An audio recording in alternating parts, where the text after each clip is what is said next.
हरिओम। मैं पिछली वीडियो जो बनाया था वो गंगा किनारे था और आवाज़ साफ नहीं आ पाई थी, इसीलिए यह वीडियो मैं फिर से दोहरा रहा हूँ। कई लोग मुझ पे आरोप लगा रहे हैं कि इस समय मैं मोदी पे क्यों बोल रहा हूँ, क्यों नहीं अर्जुन पे बोल रहा। तो मैं उन सभी को बताना चाहता हूँ कि बापूजी आज जो जेल में है उसके जितने जिम्मेदार अर्जुन हैं उससे कई ज़्यादा नरेंद्र मोदी भी है। यह बात आपको तब समझ में आएगी जब आप पीछे से समझने का प्रयास करेंगे।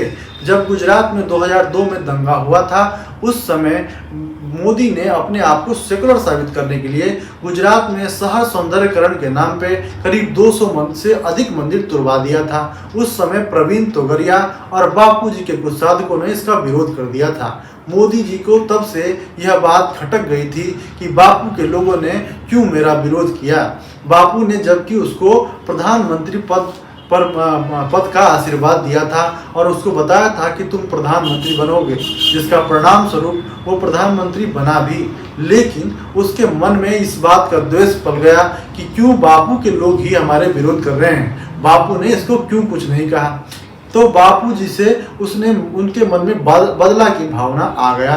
यह बात और भी प्रगाढ़ तब हो गया जब गुजरात में केशु भाई पटेल ने एक अन्य पार्टी बना ली थी और उस पार्टी के लोगों को पार्टी को भी बापू के कुछ साधकों ने समर्थन कर दिया था, जिससे मोदी जी काफ़ी आहत हो गए और बापू जी से बदला लेने का तो ठान ही लिया। 2008 में आश्रम में बच्चों वाला कांड किसी से छुपा नहीं है। बापूजी उस समय बताए थे कि संदेश अखबार के साथ में तत्कालीन मुख्यमंत्री यानी नरेंद्र मोदी किस तरह से आश्रम को जो है प्रताड़ित कर रही है। आप लोगों को ज्ञात होगा कि आश्रम में पेट्रोल की गाड़ी और लठ भेजकर पुलिस के माध्यम से आश्रम में जो सच्चे साधक भाई बहन थे उसको पिटवाया था। इतना ही नहीं, 2011 में बापूजी का सोमनाथ में सत्संग नहीं होने दिया था। उसके बाद में बापूजी ने लाइव सत्संग में मोदी की तुलना रावण से कर दी थी। बस अब क्या था, मोदी जी ने ठान लिया बापूजी से जरूर बदला लेना है और उसने तरह तरीके से मौके का तलाश में लग गया। 2013 में दिल्ली में बापूजी के खिलाफ 0 FIR दर्ज होता है। उसके बाद लगातार बापूजी पे मीडिया हमलावर हो जाते हैं। बापूजी के खिलाफ एक जो है अभियान की तरह मीडिया लोग चलाने लग जाते हैं कि बापूजी ने ये, मतलब मान लो कि पूरे देश में बापूजी से बड़ा गुनहगार कोई न हो, इस तरीके से मीडिया चलाना शुरू करता है। मीडिया जब बापूजी से ये पूछते हैं कि यह षड्यंत्र के पीछे आपको कौन लगता है, तो बापूजी ये कहते हैं कि मुझे लोग बता रहे हैं कि इस षड्यंत्र के पीछे सोनिया और राहुल गांधी है। यह बोलते ही जैसे बापूजी यह बात बोलते हैं कि नहीं, मतलब कुछ दिनों बाद ही नरेंद्र मोदी का बयान आ जाता है कि बापूजी के बचाव में कोई भी नेता भाजपा का नहीं बोलेगा। अब एक तरफ बापू ने जैसे ही मोदी, सोनिया और राहुल को बोला तो कांग्रेस कट गई और बीजेपी भी मोदी के डर से भाजपा के लोग भी बापू के बचाव करना बंद कर दिया, बापू के लिए पक्ष में बोलना बंद कर दिया। यह बात उस समय नारायण साईं जी को समझ में आने लगा और नारायण साईं जगह जगह जाके जो बापूजी के खिलाफ बापूजी पे आरोप लगाए जा रहे थे उसको मुखर होकर विरोध कर रहे थे। जगह जगह सभाएं कर रहे थे, प्रेस कॉन्फ्रेंस कर रहे थे, लोगों को बता रहे थे कि कैसे बापूजी निर्दोष हैं और कैसे बापूजी को झूठा फंसाया गया है। नारायण साईं जी जगह जगह जाकर मुखर होकर इस बात का विरोध करने लगे कि जो बापूजी पे आरोप लगाया गया है वह बेबुनियाद है, परंतु इस कड़ी में भाजपा या किसी भी हिंदूवादी पार्टी का उनको समर्थन मिलता नहीं दिखा।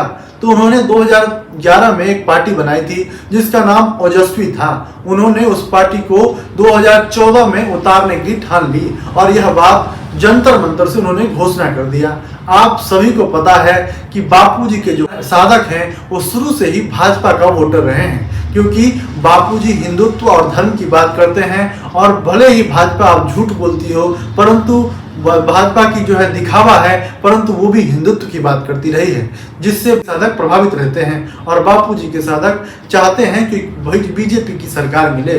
इसीलिए जैसे ही नारायण साईं ने राजनीतिक पार्टी का घोषणा किया, वैसे ही भाजपा ही को लगने लगा, मोदी को यह लगने लगा कि बापूजी के पुत्र नारायण साईं कोई ओजस्वी पार्टी बनाते हैं, उससे अगर नुकसान होगा तो बीजेपी को होगा, और बीजेपी का नुकसान से का मतलब यह है कि नरेंद्र मोदी प्रधानमंत्री नहीं बन पाएंगे, क्योंकि देश भर में बापू के जो साधक हैं करोड़ों, वह नारायण साईं की पार्टी होने के बाद सिर्फ नारायण साईं को ही वोट करेंगे या उनकी पार्टी को ही वोट करेंगे। इससे मोदी के मन में आया क्यों न नारायण साईं को ही फंसा दिया जाए। यह बात मैं इसलिए कह रहा हूं कि गुजरात में जो 12 साल पुराना मुकदमा नारायण साईं और बापू पे दर्ज हुआ है, उसका कोई भी एविडेंस नहीं है, कोई भी आधार नहीं है, कोई भी सबूत नहीं है। 12 साल के बाद में न कोई मेडिकल हो सकता है, न उस समय कोई सीसीटीवी फोटोज हो या वीडियो हो जिसके आधार पर यह कहा जा सके कि नारायण साईं या बापू ने जिस पे जो आरोप लगाया है उसका कोई सबूत हो। फिर भी बापूजी और नारायण साईं पर 12 साल पुराना मुकदमा दर्ज होता है। लड़की उसमें बयान बदलना चाहती है, परंतु मोदी जी की भाजपा सरकार वहां पे लड़की को बयान नहीं बदलने देते हैं, जिसके कारण नारायण साईं और बापू पे वहां पे केस चलना शुरू हो जाता है। और आप सभी को पता है उन दोनों केस में नारायण साईं को भी और बापूजी को भी सजा हो गया है। मैंने यह बात कही कि बापूजी को जेल में रखने के पीछे मोदी और अर्जुन दोनों जिम्मेदार हैं। तो आप पूछोगे कि इसमें अर्जुन और अगर सही तरीके से बापू का केस लड़ता तो बापूजी आज बाहर होते।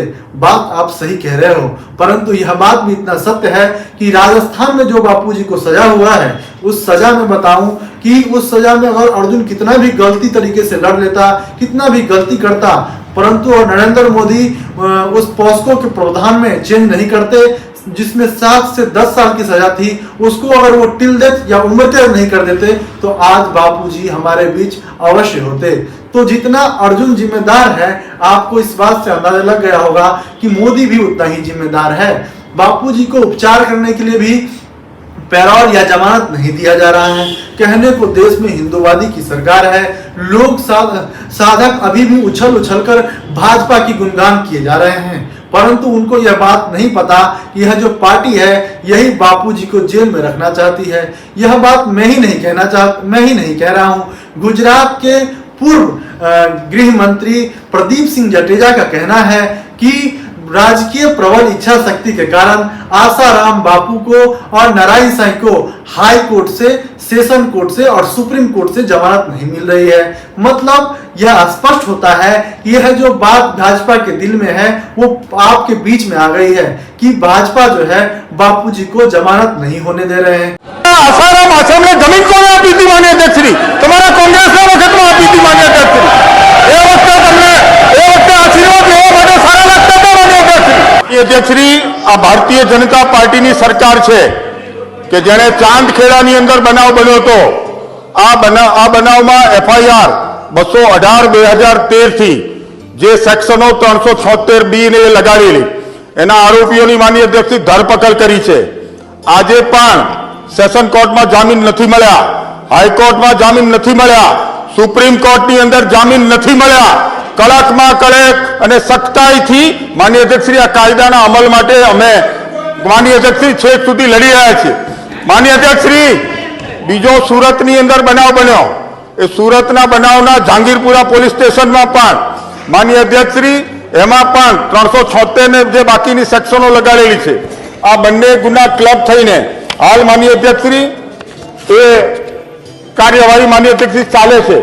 આના માટે માનनीय અધ્યક્ષશ્રી જે તે વખતે SITની નિમણૂક કરી હતી, એમાં ફરજ પરના માનनीय અધ્યક્ષશ્રી જુદા જુદા અધિકારીઓને નિમણૂકના કારણે આ કેસની અંદર કોઈ કચાશ ન રહી જાય અને કોઈ છૂટી ન જાય એના માટે ચિંતા કરી છે। માનनीय અધ્યક્ષશ્રી આ કેસની અંદર સ્પેશિયલ પબ્લિક પ્રોસિક્યુટરની અમે નિમણૂક કરી છે અને માનनीय અધ્યક્ષશ્રી આના કારણે આના જે મુખ્ય આરોપીઓ છે એ મુખ્ય આરોપીઓ જો માનनीय અધ્યક્ષશ્રી અમે કેસ નબળો કર્યો હોય અમારા પ્રોસિક્યુશન દ્વારા, અમે કોર્ટમાં જો નબળો દેખાવ કર્યો હોય તો જામીન મળી જાય। આ રાજ્ય સરકારની પ્રબળ રાજકીય ઈચ્છા શક્તિના આધાર ઉપર આરોપીઓ આજે પણ જેલમાંથી નથી મળ્યા, એટલે માનनीय અધ્યક્ષશ્રી જે વાત કરે છે એ તદ્દન। फिर भी आप लोग उनके लिए गुणगान नहीं करते रहे हो और उनके ही वाहवाही में लगे हो। आपको तो लग रहा है वो हिंदूवादी सरकार है, परंतु हिंदूवादी ही सरकार ऐसा कैसे हो सकता है कि हिंदू संत को ही जेल में रख के प्रताड़ित करे, जबकि हिंदू धर्म का मतलब यह नहीं होता है जो हिंदू धर्म के मतलब हम लोगों को समझाया जा रहा है। हिंदू धर्म का मतलब यह नहीं है कि खाली जय श्री राम का नारा लगा दिया जाए। हिंदू धर्म का मतलब तो हमारे सदगुरुदेव बताते थे कि मानव में से महामानव और महामानव में से जो परमात्मा प्रकट कर दे, उस व्यवस्था उस सिस्टम का नाम सनातन धर्म है। और इस धर्म को यह लोग अलग ही दिशा में ले जाने का प्रयास कर रहे हैं। आप सभी को पता होगा, अभी इलेक्ट्रॉनिक बॉन्ड वाला जो कहानी आया उसमें पता चला है कि भाजपा की सरकार गाय की मांस बेचने वाली कंपनी से 250 करोड़ रुपए की चंदा लिया होगा।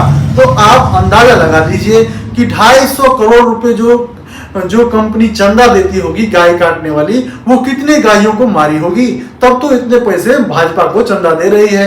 अब गाय जो काटे, संतों पे तो जो अत्याचार करे, गंगा के नाम पे जो वोट ले और गंगा में जो गंदगी उड़ेले, वो कैसा हिंदूवादी सरकार हो सकता है? जो संतों पे अत्याचार करे वो कैसा हिंदुत्ववादी सरकार हो सकता है? यह बात आपको समझना पड़ेगा। यह भी समझना पड़ेगा कि बापू जी सत्संग में हमेशा बताते थे कि कलयुग में दान का बहुत भारी महत्व है और इस महत्व को इस प्रकार से मतदान भी एक बहुत बड़ा दान है। आपके दिए हुए दान से कोई भी पार्टी अगर चुन के आती है और चुन के आने के बाद संतों पे अत्याचार करती है, गाय काटने वाले कंपनी से चंदा लेती है, गंगा अविरल के नाम पे पैसा जो है घोटाला करती है, तो आपको समझ लेना चाहिए कि यह पार्टी हिंदूवादी नहीं है। और ऐसे पार्टी को आपका मत का दान करने से यह जो भी पाप कर रहे हैं उसमें आपकी भागीदारी होती है। इसीलिए इस पाप से भी बचिए और इस बार अपने सदगुरु के लिए, बापू के लिए, न्याय के लिए इस बार वोट कीजिए। जब तक बापू को न्याय नहीं मिलेगा तब तक इस भाजपा सरकार को हम लोग वोट नहीं देंगे, यह संकल्प करिए। और इस बार पूरे देश से इस भाजपा रूपी जो गुरुद्रोही है, हिंदू द्रोही पार्टी है, इसको उखाड़ फेंकने के लिए सेवा में लग जाइए ताकि हमारे बापूजी को न्याय मिले। बापूजी को न्याय तभी मिलेगी जब यह मोदी जी की सरकार जाएगा, क्योंकि बापूजी के प्रति इनके मन में पर्सनली द्वेष है और इस द्वेष को आप तभी हटा सकते हैं जब इस सरकार को उखाड़ फेंकेंगे। यह सरकार जब दबेगी, गिरेगी औंधे के बल, तब इनको समझ में आएगा कि बापू के बिना इनका कोई हैसियत नहीं, और तब यह लोग बापू के चरणों में जा झुकेंगे और बापू जी को अवश्य न्याय मिलेगा। हम लोग ये जब सरकार गिरेगी उसके बाद हम लोग न्यायालय में भी जो है बापू जी के लिए पक्ष मजबूती से रखेंगे, क्योंकि आज तक अर्जुन को इसी सरकार की संरक्षण मिलता रहा, जिसके कारण हम लोग 11 साल से उसके खिलाफ लड़ने का प्रयास करते रहे, उसके खिलाफ बोलते रहे, उससे लड़ते रहे, परंतु वह हर बार हम लोगों को पटखनी देता रहा। इस बार इस सरकार के साथ साथ गद्दार को भी उखाड़ फेंकना है, परंतु पहला काम यह है कि पहले इस सरकार को उखाड़ फेंको जिसके संरक्षण में गद्दार टीम पल बढ़ रही है। इसी के साथ मैं अपने बात को खत्म करता हूं। मैंने अपने तरीके से प्रयास किया कि जो मैंने पिछले वीडियो में बताई थी वह बात को दोहरा दूं, आपको यह बात समझा दूं कि बापू जो आज जेल में है उसके जितने जिम्मेदार अर्जुन है उतने ही नरेंद्र मोदी। आप अर्जुन के खिलाफ तो बोलना शुरू हो गए हो, परंतु मोदी के खिलाफ कब बोलना शुरू करोगे? हरि ओम।